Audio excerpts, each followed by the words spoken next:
আমরা আসছি রাশ cafe and বিস্ট্রোতে, Dhanmondi 2 নম্বরে। দেখেন পরিবেশটা কত সুন্দর, দেখতেছি আমরা, ঘুরতেছি, ভালো লাগতেছে, একদম ডিফারেন্ট, খুবই সুন্দর পরিবেশটা, সব অ্যাঙ্গেলই ছবি তোলার মতো, ভিডিও করার মতো। আর খাবারটা টেস্ট করে জানাতে পারবো কেমন। অর্ডার করেছি আমরা খাবার, তো আসেন আপনাদেরকে ঘুরিয়ে দেখাই।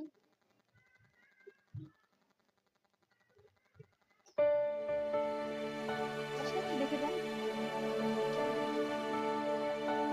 এখন এখান থেকে রোডটা দেখা যায়, আসেন। দেখেন খালি সূর্য, এখন সূর্য ডুবছে। আর Stop scrolling. Look what I have.